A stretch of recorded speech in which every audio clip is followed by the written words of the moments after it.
नमः हरि ओम पूर्णमद पूर्णमिदं पूर्णात् पूर्णमुदच्यते पूर्णस्य पूर्णमादाय पूर्णमेवावशिष्यते। ओम शांति शांति शांति। आज 5 दिन के बाद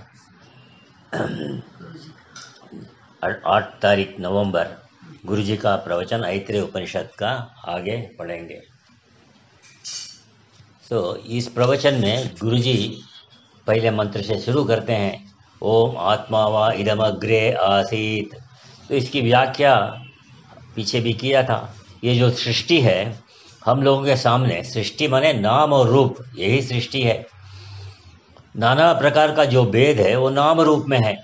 इस नाम रूप में ही जीवों का शोक मोह चल रहा है। ये सृष्टि शोक मोह का मंदिर है। शोक मोह के अधीन ही जीवों का जन्म मरण चल रहा है।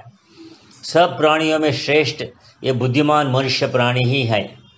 तो इसी के लिए शास्त्र है, इसी के लिए सत्संग और इसी के लिए गुरु भी है। ये इसलिए है कि ये मनुष्य प्राणी असली सत्य को समझ आएगा। असली सत्य क्या है? ये आत्मा ही असली सत्य है। ये अनादि है और अनंत है, न इसका कोई आदि है न अंत है। इस अनादि अनंत चेतना तत्व को जब ये मनुष्य प्राणी समझ जाएगा तो मिथ्या शोक मोह से इसका मोक्ष हो जाएगा। जैसे समझो, ये चेतन जो है हमारे मन में जब जगता है, मन में जब प्रकाश करता है मन को चेतन, तब मन को हम क्या कहते हैं? वेकिंग स्टेट, जागृत अवस्था कहते हैं मन का। और मन सहित इंद्रियां और शरीर ये सब चेतन हो जाते हैं, उसको जागृत अवस्था हो कहते हैं। सिर्फ मन प्रकाशित होने से उसको स्वप्नावस्था कहते हैं। तो इसका मतलब क्या है? ये जागृत प्रपंच है, वो मन के जागृत अवस्था के बिना अलग नहीं है। मन के जागृत अवस्था और ये बाह्य प्रपंच, ये दोनों साथ में दिखता है और साथ में लय होता है। इसका अस्तित्व स्वतंत्र अस्तित्व नहीं है। किसका? प्रपंच का। प्रपंच का अस्तित्व जो है वो जागृत अवस्था के ऊपर ही निर्भर है। तो ये सत्य को हम लोग समझना चाहिए। तो किससे सत्य लग रहा है? क्योंकि चेतन तत्व से।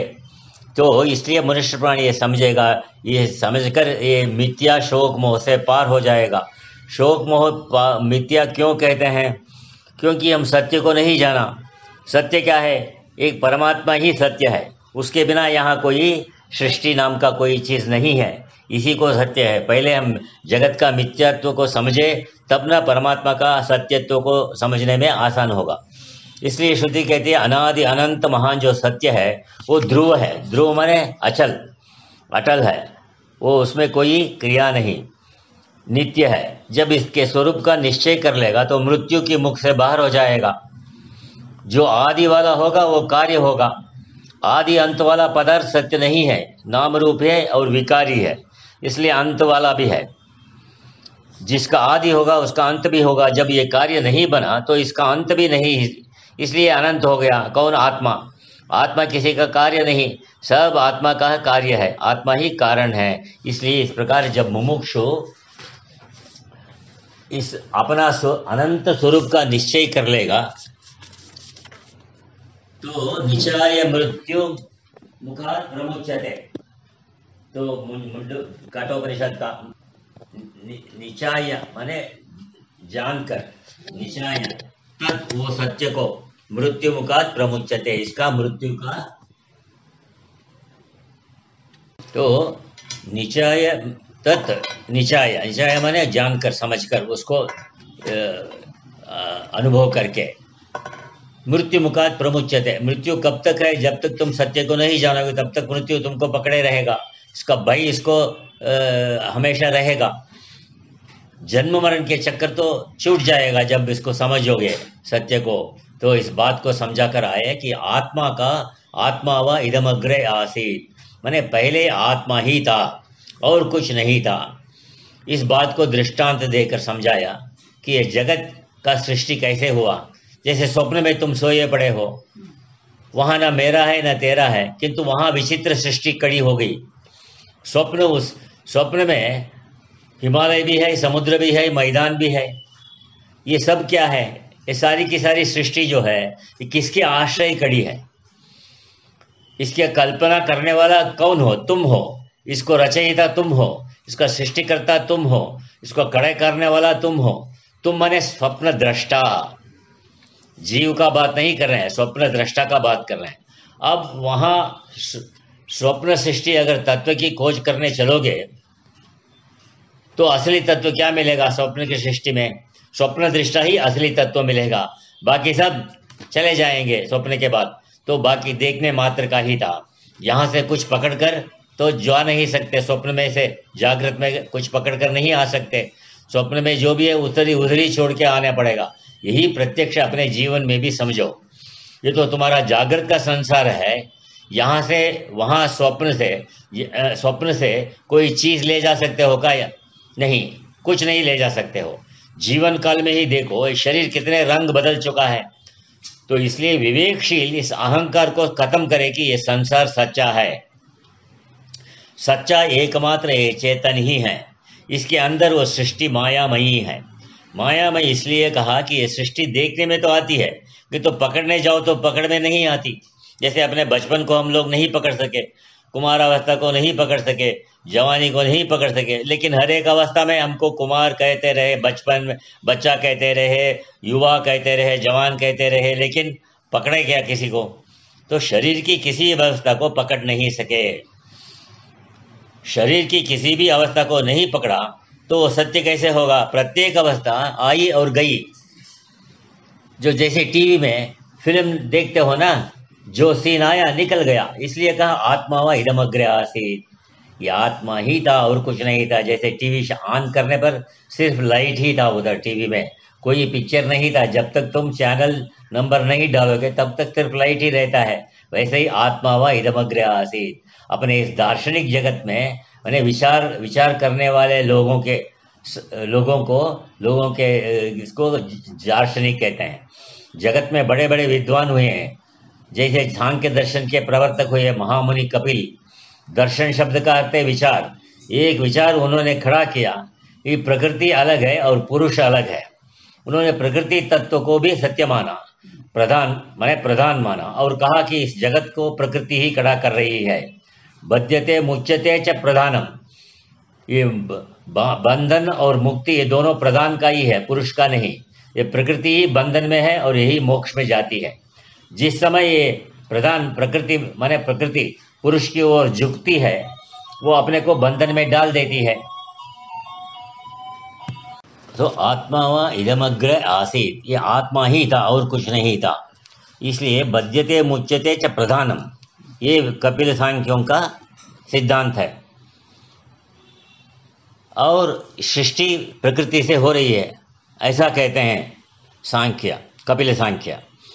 तो अपने को बंधन में डाल देती है, और जब पुरुष की ओर झुकती है तो बंधन में डाल देती है। और जिस समय ये पुरुष का आश्रय लेती है उस समय जगत को खड़ा करती है। तो पुरुष निमित्त मात्र है, प्रकृति से असंग होने से पुरुष निमित्त मात्र है। अपने अनुभव में सीधा समझो, ये शरीर है, इस शरीर को मैंने प्रकृति को 3 गुण से हित पंचभूत, इसको प्रकृति कहते हैं। इसका स्वरूप समझो। ये शरीर आत्मा के अस्तित्व में फल फूल रहा है, इसलिए कहते हैं ना जायते अस्थि वगैरह। ये षड विकार जो है ये आत्मा के अस्तित्व में ही हो रहे हैं। आत्मा में अस्तित्व ही जायते माने उसका जन्म हुआ शरीर का। किसी का बेटा बेटी बना, भाई बहन बना, पति पत्नी बना, माँ बाप भी बना, दादा दादी भी बना, किंतु उसके अस्तित्व से अलग होते ही क्या बना? इसने मुर्दा बना। तो जो इस मुर्दे का कोई संबंध ही नहीं, अभी जो संबंध जोड़ा था वो आगे निकल गया संबंध छोड़कर। तो इसी प्रकार ये प्रकृति भगवती जब पुरुष के करंट में आती है तो नाना प्रकार के जगत को खड़ा कर देती है। इसलिए सांख्य दर्शन कहता है कि बंधन और मोक्ष प्रकृति का ही है। पुरुष का ना बंधन है ना मोक्ष है। उसकी सीमा माने मर्यादा में आगे सृष्टि को खड़ा कर दी जाती है, किंतु उससे अलग अपने आप नहीं कर सकेगी। अन्यथा प्रख्याति, अन्यथा प्रख्याति में अर्थ है भेद ख्याति, भेद का ज्ञान, भेद ज्ञान। पुरुष और प्रकृति का भेद जो ज्ञान हो गया तो पुरुष का प्रकृति का मुक्ति हो गई। पुरुष को ये ज्ञान हो गया कि ये यम प्रकृति ही पुरुषो अहम अस्मि, ये प्रकृति है और मैं पुरुष हूँ। पुरुष की जब इस प्रकार अलग दर्शन हो गया तो प्रकृति अलग हो गई कि अब स्वरूप को समझ लिया है। देखो सांख्य दर्शन तो पहले आत्मा अनात्मा विवेक करने के लिए हम बहुत ही मुख्य है हमको। सांख्य दर्शन ऐसा कोई यूजलेस नहीं है। पहले आत्मा अनात्मा विवेक सांख्य दर्शन के आधार पर ही करना पड़ेगा हमको। ये अहम पुरुषः इयं प्रकृति तो कपिल सांख्य का सिद्धांत। लेकिन प्रकृति को हम लोग स्वतंत्र नहीं मानते, बस माने उसका अस्तित्व नहीं है। अभी भी हम पढ़ा ना, जब तक हम मन में चेतन है तब तक जागृत अवस्था है या स्वप्नावस्था है। मन से चेतन हट गया तो सुषुप्ति में चला जाएगा। इसलिए इसलिए पुरुष अपने स्वरूप को समझ लिया है। आगे सांख्याचार्य बड़ी बात करते हैं। सांख्याचार्य माने कपिल जी, तस्मात् प्रकृतेर सुकुमारतरम न अन्यत किंचिदस्ति इति में मतिर्भवति यज्ञ दृष्टा अहमिति मत्वा। कहते हैं इस प्रकृति से सुकुमार सुकोमल और कोई चीज नहीं है। जैसे लोक दृष्टि में कोई धनी मानी बड़ी जमींदार है, राजा है, उसकी लड़की ऊपर की मंजिल टॉप फ्लोर पर बालकनी में खड़ी है, नीचे देख रही है। उधर से एक नौजवान निकला, उसने ऊपर देख लिया, नौजवान नीचे से जाने वाला, दोनों की नजर टकरा गई। वो लड़की बड़ी सुकुमार थी, वो झट पीछे हट गई। अब फिर लज्जाशील होने की वजह से देखने के लिए बाहर नहीं आती ये कौन पुरुष है देखने के लिए। इसी तरह सांख्याचार्य कहते हैं कि ये प्रकृति सुकुमार है। जब इसको पता चला कि पुरुष ने मेरे को देख लिया है तो वो फिर सामने नहीं आती। उस तरह प्रकृति, इसका मोक्ष हो गया प्रकृति का। अब मोक्ष हुआ प्रकृति का और आरोप हो गया पुरुष में। तो प्रकृति जो सृष्टि की उत्पत्ति कर रही है उसका मोक्ष हो गया और आरोप हो गया पुरुष में, आत्मा में आरोप हो गया। या आत्मा तो नित्य मुक्त है, इसका मोक्ष क्या होना है। इस प्रकार सांख्य दर्शन में प्रकृति को अलग माना और पुरुष को अलग। तो यहाँ ऐत्रेय उपनिषद कहती है कि आत्मा ही पहले था और कुछ नहीं था। इसका मतलब ये अद्वैत का लक्षण है और इस सृष्टि को खड़ा करने के लिए इस आत्मा को दूसरी किसी का जरूरत नहीं पड़ती, आवश्यकता नहीं पड़ती। ये मायामयी सृष्टि है, यानी सृष्टि में कोई सत्य नहीं है, कोई चीज सत्य नहीं है। माया माने उसका स्वतंत्र अस्तित्व नहीं। जब तक वो पुरुष के आश्रय में है तब तक दिखती है, जब पुरुष का आश्रय छोड़ दिया तो वो दिखना भी बंद हो जाएगा। इसलिए दृष्टांत दिया कि जैसे कोई बड़ी नदी है, बड़ी शांत चल बह रही है, किंतु जिस समय हवा चलती है तो बड़े बड़े तरंगे नदी में उठने लगते हैं। समुद्र में आप देखते ही हो बड़े बड़े लहरें उठती हैं। तो ये उत्ताल तरंग फेन बुदबुदा है जो प्रपोटक है समुद्र में, ये क्या है? पानी के अतिरिक्त कुछ भी नहीं है। पानी ही ऐसे अलग अलग रंगों में दिख रही है, पानी ही रूपांतर अन्य रूपों में दिख रहा है। तो दूसरी चीज ऐसे भी समझो, पानी जमकर बर्फ बन गया, बर्फ का आदमी बनाया आप लोगों ने मनुष्य आकार, तो अंदर ही उसको पानी के अंदर ही उसको खड़ा कर दिया। इसका मतलब क्या है? देखने में वो आदमी दिख रहा है किंतु है क्या?